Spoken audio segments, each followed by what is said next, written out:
بسم اللہ الرحمن الرحیم۔ السلام علیکم ورحمۃ اللہ۔ Field marshal army chief general Asim Munir نے آخر کار وہ کام کر دیا ہے جو کوئی بھی نہیں کر سکا، اور یہ پاکستان کی تاریخ میں، عرب ممالک کی تاریخ میں یہ پہلی بار ہوا ہے کہ کسی فیلڈ مارشل نے یا آرمی چیف نے عرب ممالک کو پاکستان کے جھنڈے تلے جمع کر دیا ہے، اور ان ممالک کے ذریعے سے ایران کو پیغام بھیجا ہے۔ ایران کے ساتھ بھی نیگوشیٹ کر رہا ہے اس وقت پاکستان، اور امریکہ کا پیغام ایران تک اور ایران کا پیغام امریکہ تک پہنچا رہا ہے۔ اور یہ سب کچھ کون کر رہا ہے؟ یہ موجودہ army chief general Asim Munir, انہیں یہ کریڈٹ جاتا ہے، انہیں اس حوالے سے یہ اپریشیٹ کیا جاتا ہے کہ انہوں نے یہ اصل میں کام کیا۔ آپ ذرا سوچیں، اب آپ نے اس پوائنٹ کے اوپر غور کرنا ہے کہ کس طریقے سے پاکستان ایک اس صورتحال کے اندر لیڈنگ پوزیشن میں آ چکا ہے، اور ایک ایسا کردار، ایسا رول، ایسا ٹاسک پاکستان کو ملا ہے کہ کوئی تصور بھی نہیں کر سکتا تھا۔ آج سے 6-7 سال پہلے جس طریقے سے عمران خان عالم اسلام کو ایک جھنڈے کے تلے جمع کرنے کے لیے کوشش کر رہا تھا، بالکل اسی طریقے سے آج field marshal army chief general Asim Munir نے عرب ممالک کو، تمام عالم اسلام کو ایک جھنڈے تلے جمع کر دیا ہے۔ تو اس کی پریکٹیکل اگزامپل وہ آج ہمیں نظر آ رہی ہے۔ اب ہوا کیا؟ اب آپ نے پورا سیناریو دیکھیں۔ اس وقت دنیا کے اندر حالات بڑے عجیب و غریب ہیں، بہت عجیب و غریب ہیں۔ ہر ملک اپنے مفادات کی خاطر دوڑ لگا رہا ہے، وہ چاہے ایران ہو، امریکہ ہو، سعودی عرب ہو، عرب ممالک ہوں، اسرائیل ہو، پاکستان ہو۔ لیکن ایک بات جو اس وقت فیلڈ مارشل کو بڑی منفرد کرتی ہے، بڑی یونیک ہے، وہ یہ کہ فیلڈ مارشل عالم اسلام کو، تمام مسلم ممالک کو، جس میں عرب ممالک کے ساتھ ساتھ ایران بھی شامل ہے، ان کو نہ صرف ان کا پیچ اپ کروانے میں، ان کی لڑائیاں ختم کروانے میں، ان کے اختلافات ختم کروانے میں، بلکہ ان کو ایک پلیٹ فارم پر لانے میں اور ایک جھنڈے تلے جمع کرنے میں اہم کردار ادا کر رہا ہے۔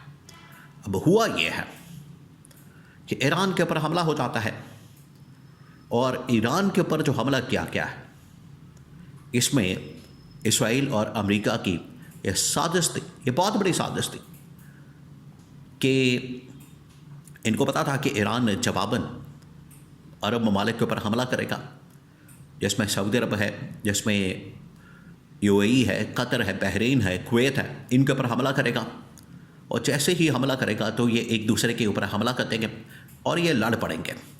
ہمارا بھی اس میں سے کام نکل جائے گا، ہم سائڈ پر ہو جائیں گے، ان کو لڑتا دیکھیں گے، ان کو ہم اسلحہ فراہم کریں گے، ان کو ہم باقاعدہ آگ بھڑکائیں گے اور ان کی لڑائی اور تماشا دیکھیں گے۔ یہ ان کی سازش تھی۔ لیکن ایران نے جو حملہ کیا ان ممالک کے اوپر، جب ایران کے اوپر حملہ کیا گیا تو جواباً ایران نے جب ان ممالک کے اوپر حملہ کیا تو ان ممالک کے اوپر اصل میں حملہ نہیں تھا، وہ حملہ تھا یہاں پر موجود امریکی فوجی اڈے، امریکی فوجی اڈوں پر حملہ کیا گیا۔ اور یہ جو امریکی فوجی اڈوں پر حملہ کیا گیا، اس کی وجہ سے عرب ممالک میں ایک تشویش کی لہر تو دوڑ گئی۔ عرب ممالک پریشان ہو گئے، ٹینشن میں آ گئے کہ ہمیں اس جنگ کے اندر گھسیٹ دیا گیا۔ تو انہوں نے ایک تو امریکہ کے سامنے، اسرائیل کے سامنے یہ احتجاج کیا، پروٹیسٹ کیا کہ آپ کی وجہ سے ہمارے اوپر حملے ہو رہے ہیں، آپ یہ حملے بند کریں۔ تو ادھر سے ایک پریشر آیا۔ دوسرا یہ کہ بعد میں سعودی عرب نے، قطر نے، کویت نے، جیسے ہی انہوں نے اپنا پروٹیسٹ ریکارڈ کروایا تو اسرائیل نے، امریکہ نے یہ کہہ دیا، آپ نے اگر حملہ کرنا ہے، جواب دینا ہے، آپ نے اگر روکنا ہے تو ایران کو ڈائریکٹ ہو کے ایران کے ساتھ بات کریں، ایران کو سمجھائیں، نہیں تو حملہ کر دیں۔ تو یہ جو سازش ہے یہ کھل کے سامنے آ گئی۔ اب امریکہ اور اسرائیل کی جو سازش تھی وہ جیسے ہی کھل کے سامنے آئی تو اس کے بعد پاکستان واحد ملک تھا جو کہ ان کے درمیان ڈائریکٹلی انوالو تو نہیں تھا اس جنگ کے اندر، وہ پیچ اپ کروا سکتا تھا۔ ان کے درمیان ڈیل کروا سکتا تھا. تو field marshal army chief general Asim Munir نے یہ ٹاسک سنبھالا. انہوں نے پھر قطر کے اندر جا کے، بحرین کے اندر جا کے اہم ترین ملاقاتیں کی.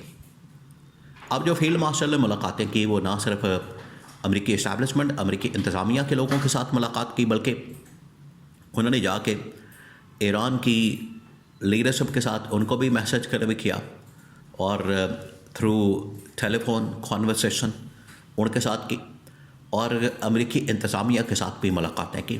وہاں پر جا کے تمام کے تمام عرب ممالک کو سب سے پہلے جو بڑا کام کیا وہ یہ والا کام کیا کہ تمام عرب ممالکوں کا، اسلامی ممالکوں کا، کہ آپ ایک ہو جائیں، آپ ہمارے ساتھ بیٹھیں، بات کریں. اور اس بات کے اوپر اتفاق کیا، کنسنسس کیا، انہیں قائل کیا، کنونس کیا کہ آپ نے ایران کے اوپر حملہ نہیں کرنا. اس کے اوپر وہ قائل ہو گئے. انہوں نے پھر کنڈیشن رکھی کہ اگر ہم ایران کے اوپر حملہ نہیں کریں گے تو ایران کی جانب سے بھی ہمارے اوپر حملہ نہیں ہونا چاہیے. فیلڈ مارشل نے اس کو بھی میک شور کر دیا. تو آپ ذرا سوچیں، آپ تصور کریں کہ یہ جو امریکہ اسرائیل ایک بہت بڑی سازش لے کے اس خطے کے اندر، عرب ممالک کے اندر، مڈل ایسٹ کے اندر آئے تھے، اس کو پاکستان نے اس سازش کو ناکام بنا دیا اور ان کے درمیان ایک کنسنسس ڈیولپ کروا دیا کہ یہ آپس میں لڑیں گے نہیں، ایک دوسرے کے اوپر حملہ آور نہیں ہوں گے.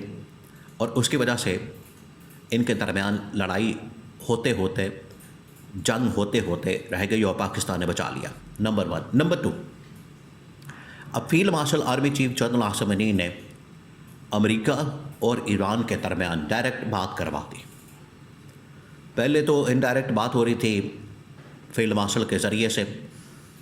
امریکہ کی جو شرائط ہیں وہ ایران کے سامنے رکھی گئیں، ایران کی جو شرائط تھیں وہ امریکہ کے سامنے رکھی گئیں، اور ان کے درمیان ایک پیچ اپ کروانے کی کوشش کی گئی. بعد میں ڈائریکٹ ایران کے وزیر خارجہ اور امریکہ کے وزیر خارجہ ان کے درمیان رابطے کروائے گئے. اور یہاں پر قطر کے اندر، بحرین کے اندر، UAE کے اندر نہ صرف CIA بلکہ ان کے انٹیلیجنس کے لوگ، ان کے اسٹیبلشمنٹ کے لوگ، اسی طرح سے پاکستان کی جانب سے اسٹیبلشمنٹ کے لوگ اور ایران کی اسٹیبلشمنٹ کے لوگ، وہ آئے، بیٹھے، ملاقات کی ہے، اور ان کے درمیان یہ پیچ اپ کروانے کی کوشش ہو رہی ہے. دیکھیں پیرلل یہ سارا کچھ ہو رہا ہے. ایک طرف تو حملے ہو رہے ہیں، حملے کیے جا رہے ہیں، جنگ ہو رہی ہے، فوجی اتارے جا رہے ہیں، پیرلل بات چیت ہو رہی ہے، پیرلل. اور یہ دنیا کے اندر ایک بہت بڑا principal, talk talk fight fight, یہ استعمال کیا جاتا ہے. تو فیلڈ مارشل نے اس بات کے اوپر زور دیا. انہوں نے سب سے پہلے تو عرب ممالک، مڈل ایسٹ اور خاص طور پر اسلامی ممالک کی آپس کی اختلافات اور لڑائیوں کو ختم کیا. اس کے بعد انہوں نے پھر سیکنڈ فیز کے اندر امریکہ ایران کے درمیان بات کروائی، اور اس طرح سے یہ سارا کام کیا.